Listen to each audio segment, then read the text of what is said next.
네, 오늘부터 좀 시리즈로 설교를 해야겠다는 생각이 들었어요. 그런 감동을 주신 것 같아서 그렇게 말씀을 나눠야겠습니다. 오늘부터 5주간 제가 이제 이 주제를 가지고 말씀을 나누려고 해요. 예수님의 죽으심, 그리스도의 죽으심과 부활하심으로 인한 정체성의 변화에 대해서 오늘 서론을 하고요. 다음 주부터 그 한 가지 한 가지를 좀 곱씹으면서 정체성에 대한 이야기를 좀 하려고 합니다. 말씀을 먼저 같이 좀 읽어볼게요. 보이시죠? 자, 읽겠습니다. 시작.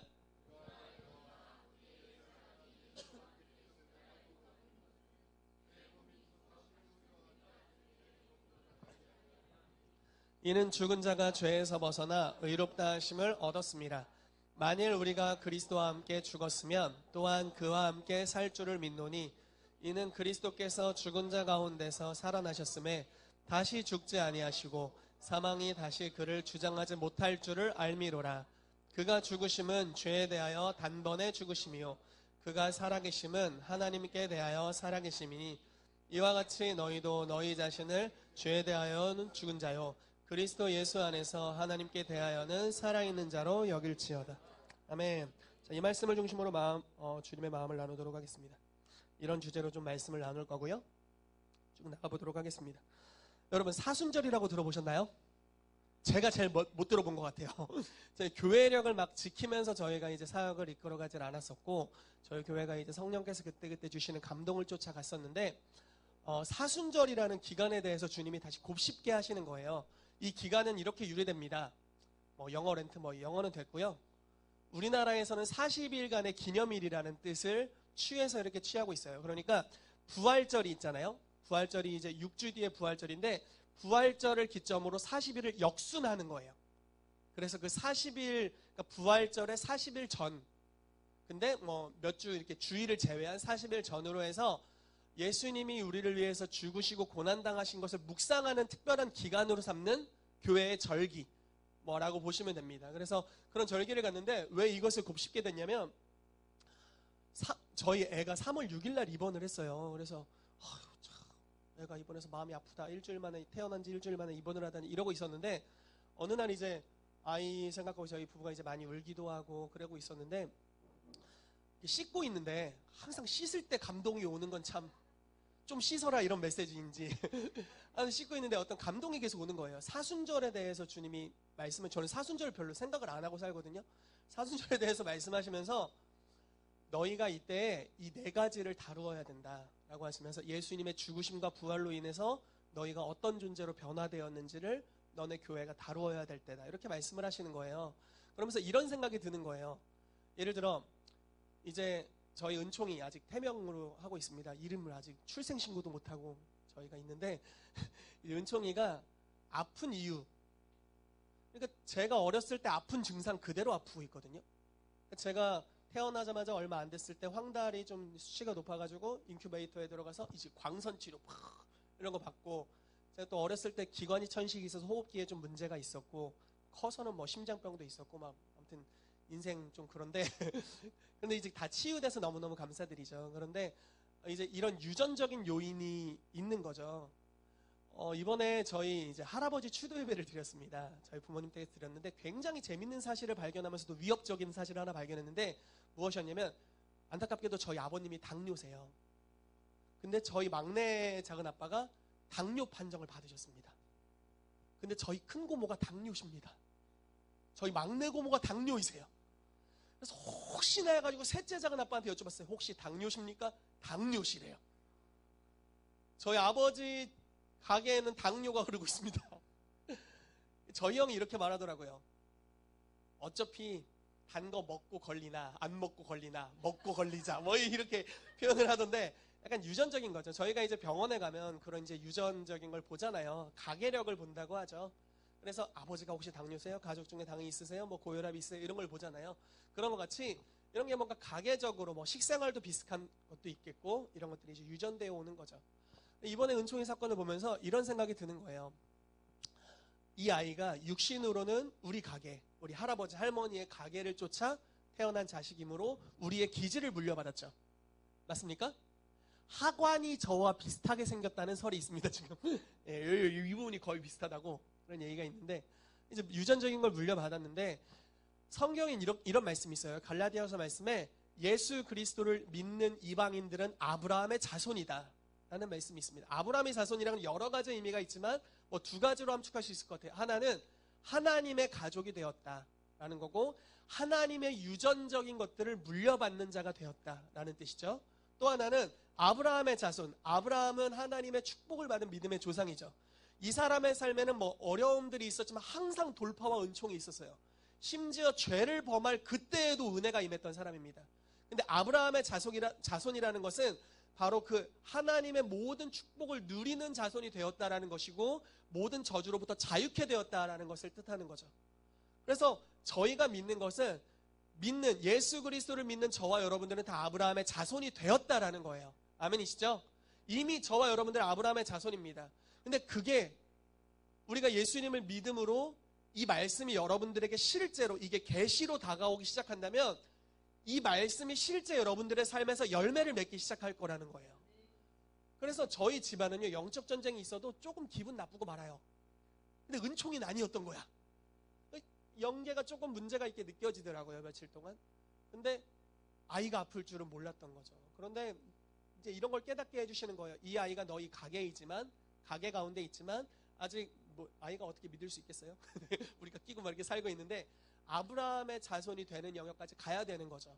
그러면서 교회를 돌아보게 하셨고, 혹시 우리 교회 안에서 어떤 저주나 지속적으로 끊어지지 않는 연약함들이 있는데, 만약에 우리가 이때 정체성을 새롭게 하여서 육신의 가계가 아닌 우리가 아브라함의 자손이라는 새로운 한 가지의 정체성을 배우게 되고 이것이 믿어지게 된다면, 가계로부터 오는 끊임없이 우리 할아버지, 증조 할아버지부터 쭉 이어져 오던 어떤 것들이 끊어지기 시작할 거라는 믿음이 오는 겁니다. 아멘. 예수님께서 십자가에 못 박히시면서 이렇게 나아갈 때 이런 말씀을 하셨어요.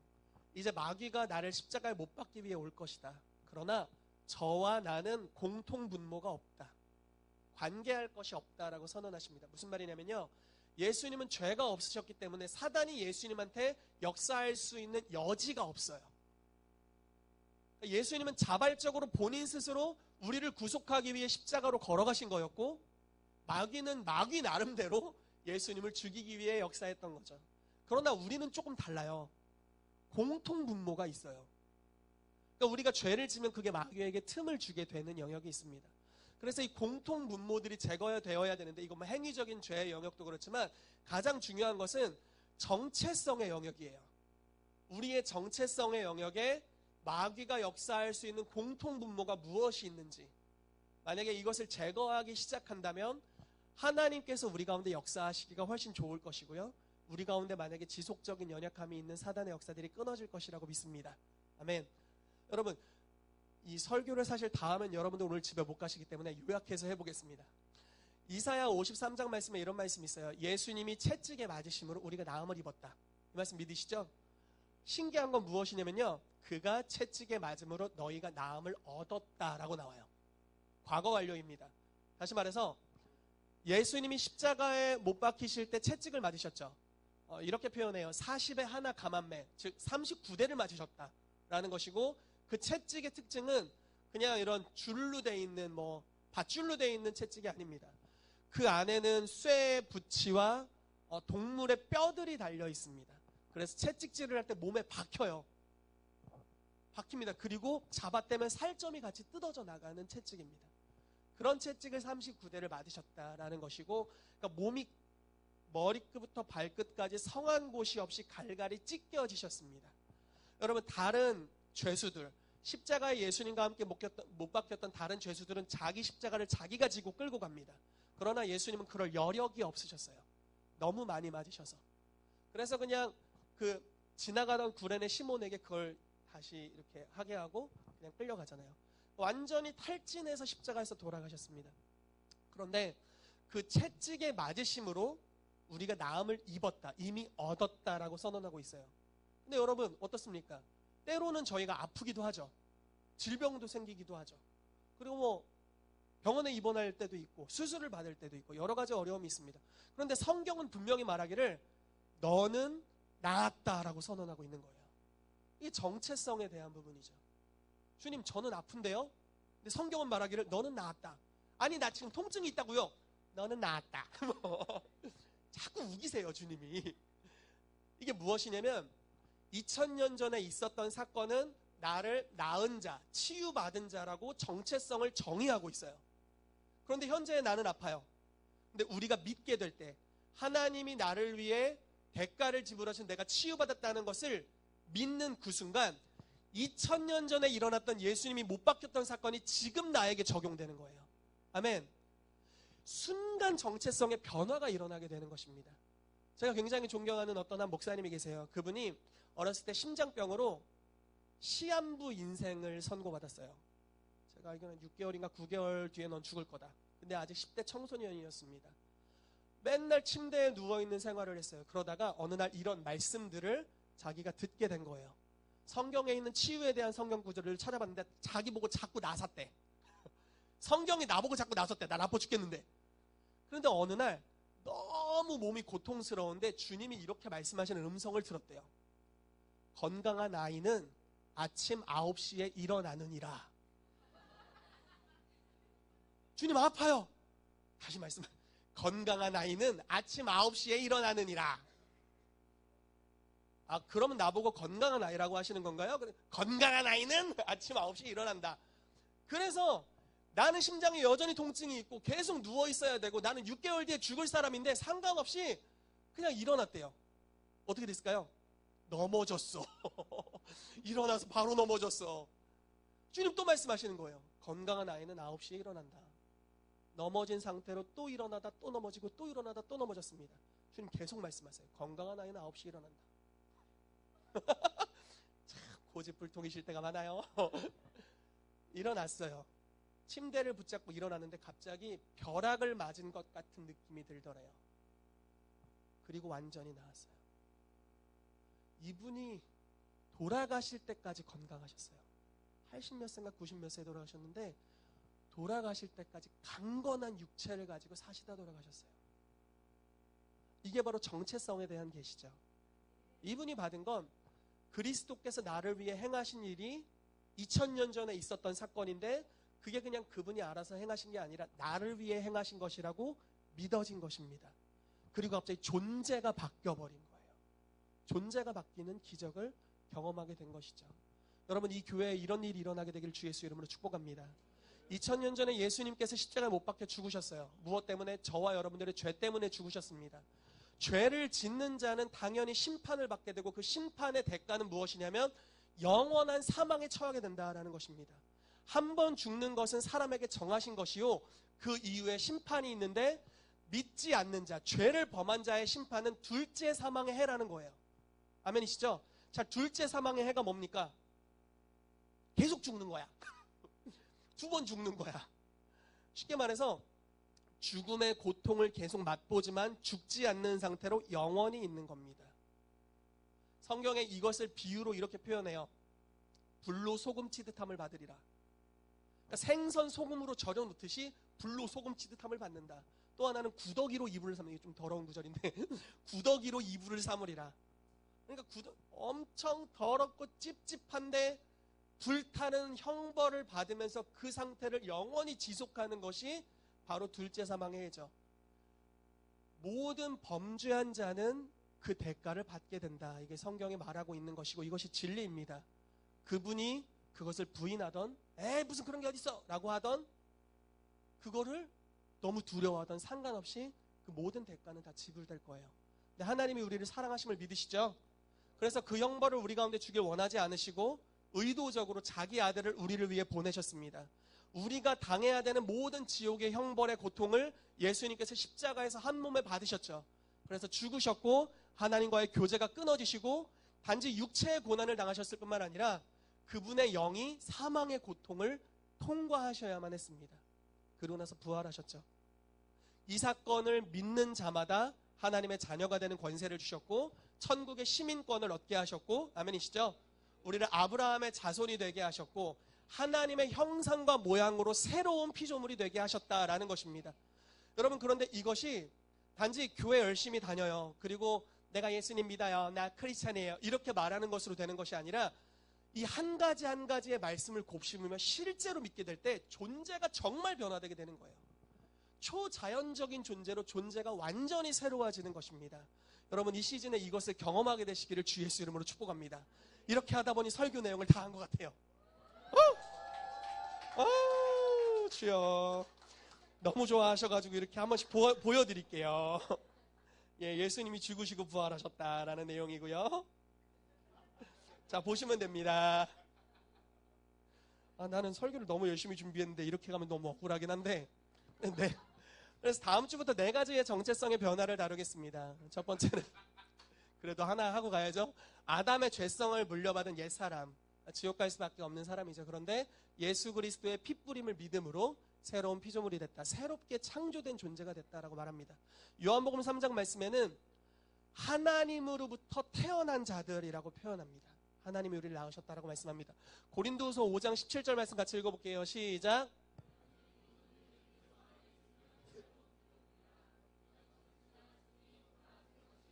아멘. 자, 우리가 알아야 될 것은 그리스도 안에 있으면 새로운 피조물인데 이전 것이 지나갔다는 거예요. 나를 아프게 했던, 슬프게 했던, 어렵게 했던 것들이 이미 지나갔다고 성경은 말하고 있어요. 근데 우리는 그 아픈 이전 것을 자주 누리는 것 같아. 왜냐면 그만큼 우리가 못 믿고 있기 때문에 그런 거예요. 믿음의 부재의 영역입니다. 근데 그 영역이 믿어질 때마다 이것이 하나씩 정말 지나간 것이 될 거예요. 아멘. 그래서 새로운 피조물로 새롭게 창조된 자로서 살아가게 될 줄로 믿습니다. 아멘. 골로새 3장 10절 말씀에는 새 사람을 입었으니 자기를 창조하신 이의 형상을 따라, 우리 하나님의 형상을 따라 지식까지 새로워졌다. 우리 존재가 완전히 새로워졌다라고 말씀하고 있고요. 베드로후서 1장 말씀에는 저와 여러분들이 신의 성품에 참여하게 되었다라고 말합니다. 아멘. 아까 박소연 집사님께서 저한테 은총이가 아빠 닮았으면 되는 거예요. 뭐 아빠 닮았으면 되는 거죠. 막 이렇게 한번 칭찬을 해주시는 거예요. 그래서 저희 고모가 제 어렸을 때 했던 말을 제가 말씀드렸어요. 저희 고모가 저에게 항상 기도하시는 고모인데, 희태가 네가 예수님을 안 만났으면 어찌 될 뻔했니? 은총이가 지금 그 시절 성격을 좀 닮은 것 같기도 하고 약간의 두려움이 있습니다. 근데 놀라운 것은 자기를 창조하신 자의 형상을 따라 지식까지 새롭게 되었고 하나님의 성품을 담게 됐다라고 말합니다. 여러분 옛날에 저를 안 만나셔서 참 다행이에요. 서로 민망할 뻔했어요. 저희 어머니가 제가 변화된 거를 보고서 이렇게 말씀해요. 희태기가 360도 바뀌었어요. 이렇게 표현하신다니까요. 얼마나 말이 막 한 바퀴 돌았어. 여러분 예수 그리스도를 경험하게 될 때 그분의 성품으로 계속 우리가 변화됨을 믿습니다. 물론 집에서는 제 아내와 저가 성격이 좋진 않다 이렇게 서로 이렇게 이야기를 하지만 그래도 요 정도면 많이 변화된 정도입니다. 그리고 계속 변화될 걸 믿고요. 여러분들도 그러신 줄로 믿습니다. 아멘. 그래서 우리가 하나님의 성품에 참여하게 되었다는 것에 대해서 이야기를 하려고 하고요. 그 다음 주에는 자, 육신의 가문에서 아브라함의 가문으로. 안타깝습니다. 이 당뇨라니 위험이 있죠. 그러나 제때 끊어질 줄로 믿습니다. 나는 당뇨를 물려받을 수 없어요. 그리고 우리 아버지도 치유될 것을 선포하고요. 네, 갈라디아 3장 6절에서 9절 말씀에 같이 읽어볼게요. 시작. 아브라함이 하나님을 믿음에 그것을 그에게 의로 정하셨다 함과 같으니라. 그런즉 믿음으로 말미암은 자들은 아브라함의 자손인 줄 알지어다. 또 하나님이 이왕을 믿음으로 말미암아 의로 정하신 것을 성경이 미리 알고 먼저 아브라함에게 복음을 전하되 모든 이방인이 너로 말미암아 복을 받으리라 하였느니라. 그러므로 믿음으로 말미암은 자는 믿음이 있는 아브라함과 함께 아멘. 아멘. 믿음이 있는 저와 여러분들은 아브라함이 받았던 모든 복을 받을 줄로 믿습니다. 아멘. 그리고 믿음이 있는 저와 여러분들은 아브라함의 가계에 속한 줄로 믿습니다. 그래서 우리의 가족이 완전히 바뀌는 거예요. 가계가 달라지는 거예요. 하나님의 가족이 되는 겁니다. 하나님이 우리 아빠가 되시고 예수님 큰형님, 큰오빠가 되시는 거예요. 오빠 괜찮잖아요.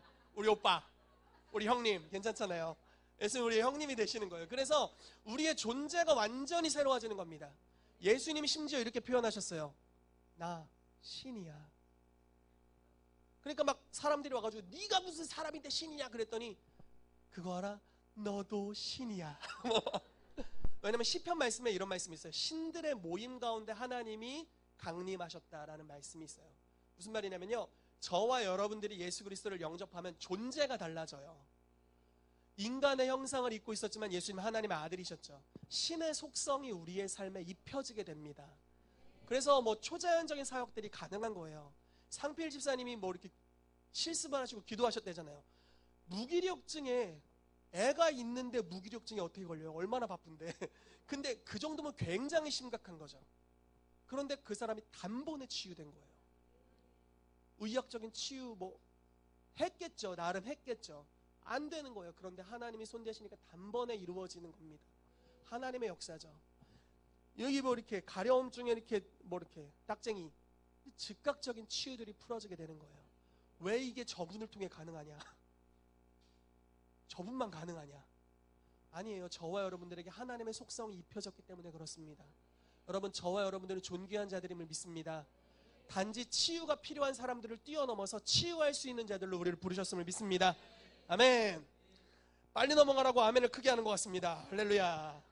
자, 네, 종에서 하나님의 자녀가 되었다는 것에 대해서 우리가 나누고요. 이 말씀 이게 아닌데. 자, 실수니까 빨리 넘어가도록 하겠습니다. 자, 이 부분 굉장히 중요한데, 노예에서 정복자가 되었다라는 겁니다. 여러분, 노예는 하나님의 나라를 물려받을 수가 없습니다. 하나님께서는 우리 가운데 비전 또는 약속을 주실 때 이런 식으로 주세요. 뭔가를 다 싸잡아다 다 정복해놓고 이게 니네 땅이다 이렇게 말씀하시는 분이 아니에요. 거기 이미 땅 주인이 있고 거인이 있고 나쁜 놈들이 있고 어둠이 득실득실한데 그냥 우리 보고 저기가 니네 땅이래요. 그게 유업을 준 거래. 그러니까 지금 무엇이냐면 정복자의 자세를 가지고 하나님이 저거 네 땅이야 하면 거기 가서 싸우고 정복하고 이길 곳을 주시는 거예요. 노예 근성을 가지고는 그 땅을 받을 수가 없어요. 자, 가나안 땅을 유업으로 주셨다고 말씀하셨는데 가나안의 거인들이 니네 땅이구나 어서 오십시오 우리가 섬길게요 이렇게 한 게 아니죠. 맞서 싸웠어요. 성벽은 그대로 있고 화살은 그대로 우리를 향해 날아오고 있죠. 그런데 하나님이 너희 땅이다라고 말씀하시는 거예요. 이스라엘 백성이 400년간 애굽에서 종살이를 했습니다. 그러니까 그 당시에 이렇게 얘기해보죠. 한 대가 30세를 한 세대로 30년을 한 세대로 친다면 약 12세대 13세대가 12세대 정도를 대를 이어서 종이었어요. 아버지 종, 그 위종, 그 위종, 그 위종, 그 위종, 그 위종 13대를 거쳐서 종이었어요. 종이 DNA가 돼버렸네. 야 이거에 네 알겠습니다. 너 이거 왜 안 했어? 무서워. 이게 DNA가 돼버렸어요.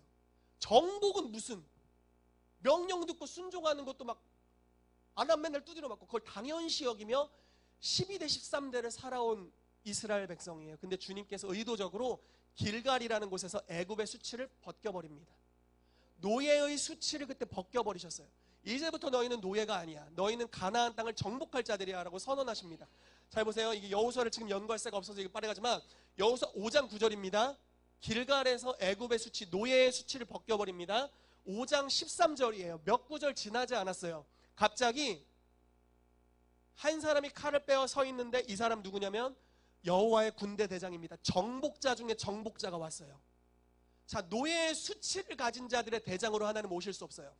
이해되세요? 여러분, 하나님은 노예들의 대장이 아니세요. 용사들의 최고 용사로 이 땅에 오십니다. 아멘. 그러니까 노예의 수치가 굴러갔을 때 용사이신 하나님이 오시는 거예요. 친히 오셔서 여호수아가 말한 걸 당신 누구세요? 우리 편이세요? 적군 편이세요? 아니야. 난 네 편도 아니고 적군 편도 아니고 네가 내 편이 될래? 쟤네 편이 될래? 이 싸움은 니네 싸움이 아니야. 이 싸움은 내 싸움이야. 내가 이 땅을 정복할 거고 내가 정복한 땅의 유업을 너희가 받을 건데 내 군대가 될래? 될 거면 꿇어. 뭐 이렇게 말씀하시는 거예요. 이게 지금 내 발에 신을 벗어라 이런 게 이제 될 거야? 그러면 꿇어. 이렇게 이제 말씀하시면서 이제 이분이 하나님이심을 드러내 주시는 거죠. 종들의 노예들의 하나님이 아니십니다. 용사들의 하나님이세요. 그래서 노예의 수치를 벗겨버리시는 거죠. 하나님께서 이 교회를 통해서 또 여러분들의 삶에 성령 역사하시면서 계속 여러분들에게 다음 시즌에 유업을 뭔가 말씀하실 거예요. 내가 너희의 삶에 이것을 해줄게. 여러 예언 사역자들이 교회에 있죠. 이들을 통해서 말씀하신 내가 너희의 삶에 이런 일을 할 거야. 이런 일을 해줄게. 그런데 여러분 노예 근성을 가지고는 이걸 받을 수 없어요. 주님 제 삶에는 맨날 왜 안 좋은 일만 나타나는 거죠? 이거는 노예 근성이에요. 주인이 날 때렸어요. 이 노예 근성이죠. 이런 사람들의 삶에 역사하시기가 굉장히 어려우세요. 물론 이런 분들이 하나님이세요. 긍휼히 여기십니다. 그러나 주님이 역사하기 위해서는 이 노예의 수치를 벗겨버리셔야 합니다. 저와 여러분들의 삶에 이런 노예의 수치가 아직 남아있다면, 이런 피해의식들, 항상 내가 당하고 나는 억울하고 나는 피해자고 이런 게 남아있다면 주님께서 그것들을 벗겨버리시기를 주 예수 이름으로 축복합니다. 그리고 정복자의 정체성을 갖게 되시기를 축복합니다. 이런 분들에게 하나님께서 말씀하실 것이고 그 말씀을 지어 성취하실 줄로 믿습니다. 아멘, 아멘, 아멘. 끝난 줄 알았지만 더 있어요. 아멘. 이건 진짜 너무 중요한데, 제가 심지어 로마서 6장 1절부터 23절까지를 적어왔다니까요. 너무 긴데 용기가 안 납니다. 이거를 진행할 용기가 안 나네요. 자, 로마서 6장 말씀 집에 가서 읽어보세요. 굉장히 은혜로운 말씀이에요. 그리고 우리가 이 정체성에 대한 믿음을 어떻게 적용해야 될지 실제적으로 이야기해주고 있어요. 그래서 우리가 예수님이 죽으신 것에 연합하여 함께 죽었다라고 표현합니다. 자, 2000년 전에 예수님이 죽으셨죠? 아멘이시죠? 저와 여러분들을 위해 죽으셨습니다. 죄 때문에 죽으셨을 뿐만 아니라 여러분들을 데리고 같이 죽었어요. 물귀신 작전. 여러분들과 함께 죽었다고 말해요. 그러니까 질병을 가질 수밖에 없는 옛 육체, 죄를 지을 수밖에 없는 성격적 기질, 중독에 빠질 수밖에 없는 연약함, 모든 죄의 기질까지 끌어모아서 같이 십자가에서 죽어버리셨대요. 그리고 어떻게 됐냐면 새로운 존재로 살아나셨어요. 근데 이 산 것도 우리가 부활과 함께 연합되었다라고 말하고 있습니다. 여러분은 죽으심과 연합됐을 뿐만 아니라 부활과 연합된 자들임을 믿습니다. 예수님의 부활과 연합되었을 때 어떤 일이 일어납니까? 새로운 피조물이 됩니다. 아브라함의 자손이 됩니다. 자녀가 되고 정복자가 되는 걸로 덧입혀지는 역사가 있습니다. 아멘. 이런 것에 대해서 이렇게 이야기를 하는 거예요. 근데 믿음으로 이것이 일어나게 되는데 어떻게 하는지 세 가지 파트로 제가 로마서 6장 1절에서 23절을 정리해놨습니다. 짠짠짠. 집에서 읽으시고요. 읽으시고 읽으십시오. 자, 첫 번째입니다. 여겨라. 무엇이냐면 그런 줄로 여겨라. 자, 여러분, 죄에 대하여 죽은 자요 그리스도 예수 안에서 하나님께 대하여 살아있는 자로 여기십시오. 여러분, 솔직히 말해서 때로 죄 져요 안 져요? 죄 져요. 그런데 죄를 짓죠. 연약함이 있죠. 그런데 이렇게 말하는 거예요. 죄를 졌어. 나는 죄 가운데 사는 나쁜 육체야. 이렇게 하면 어떻게 하는 거예요? 죄인으로 여기는 거예요. 성경이 뭐라고 이야기하냐면 나는 죄를 졌어. 주님 회개합니다. 그러나 나는 죄에 대하여 죽은 자야. 꼬장을 부리래요. 자, 이렇게 표현하는 거예요. 나는 아파. 근데 성경이 말하기를 넌 나섰어. 그러면 난 나섰어. 이렇게 여기래요. 이게 믿음의 첫 번째 발걸음입니다. 그래서 이미 죄에 대하여 죽은 자로 여기십시오. 그리고 하나님에 대하여 산 자, 즉 나는 죄를 짓는 게 굉장히 어려운 사람이야. 의를 행하는 건 껌 씹는 것보다 쉽지. 이렇게 여기라는 거예요. 나는 의를 행하는 게 더욱 쉬워. 왜냐하면 나는 새로운 피조물이고 하나님의 자녀고 하나님의 형상과 모양을 입게 되었기 때문에. 아멘. 그렇게 스스로를 여기게 되시기를 축복합니다. 그래서 믿음의 첫 번째 단계는 이것을 스스로 여기는 것입니다. 두 번째는요, 제 능력에 감탄하고 있어요. 빨리 하는 능력. 두 번째, 드리라. 무엇이냐면 로마서 6장 13절 같이 읽어볼게요. 시작.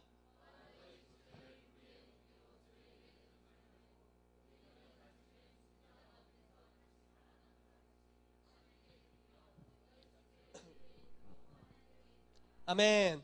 여러분들을 의의 무기로 하나님께 드리십시오. 갖다 바치세요. 저희 어머니 필살기가 서원에서 갖다 바치기 기도입니다.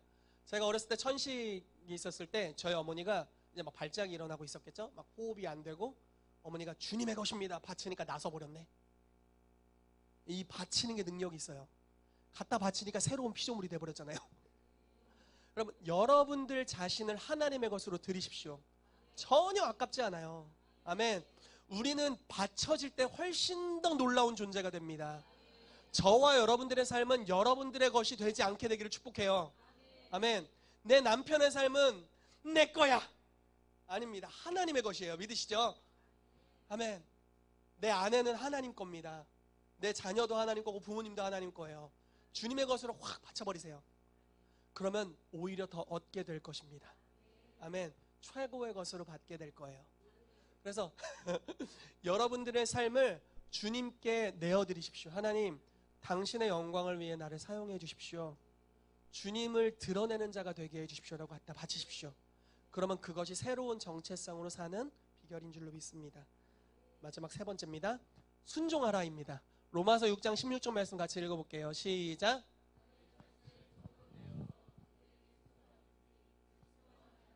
종이 되는 줄을 너희가 알지 못하느냐? 혹은 죄의 종으로 사망에 이르고 혹은 순종의 종으로 의에 이르느니라. 아멘. 이 뒤에 구절도 읽어볼게요. 시작. 너희 육신이 연약함으로 내가 사람의 예대로 말하노니 전에 너희가 너희 지체를 부정과 불법에 내주어 불법에 이른 것 같이 이제는 너희 지체를 의에게 종으로 내주어 거룩함에 이르라. 아멘. 자, 순종하는 겁니다. 즉 의를 행해버리는 거예요. 죄성이 있어요. 형제가 미워요. 힘들어요. 막 예를 들어 이럴 수 있잖아요. 그런데 그냥 이렇게 하는 거예요. 난 형제가 밉지 않아. 나는 쟤를 사랑해. 내 안에 하나님의 사랑의 DNA가 있어. 주님께 저를 갖다 바칩니다. 그리고 사랑을 해버리래요. 이 세 단계 아시겠죠? 혈기가 일어나. 으아! 근데 성경이 말하는 난 온유하대. 난 온유해. 난 온유해. 주님 나를 받으십시오. 온유함으로 부드럽게 말하기 시작하는 거죠. 아멘. 이렇게 믿음의 적용의 세 단계에 대해서 저희가 이제 다음 주부터 뭐 새로운 정체성에 대해서 이렇게 나가게 될 텐데요. 이 세 단계를 여러분 적용하게 되시기를 축복합니다. 그래서 그와 같은 존재로 여기시고 이미 그렇게 된 줄로 여기시고요. 여러분들의 삶은 하나님께 바치시고 하나님의 말씀을 쫓아 내 기질이 어떠하든지 상관없이 그냥 순종해 버리세요. 의의 종이 되기로 결단하십시오. 마음을 따라 사시지 마세요. 감정을 따라 살지 마세요. 죄송합니다. 꿀리는 대로 살지 마세요. 말씀을 따라 살게 되시기를 축복합니다. 말씀에서 말하는데 정체성을 따라 살게 되시기를 주 예수 이름으로 축복합니다. 그럴 때 실제로 그 정체성을 덧입게 될 줄로 믿습니다. 아멘. 같이 기도하도록 하겠습니다.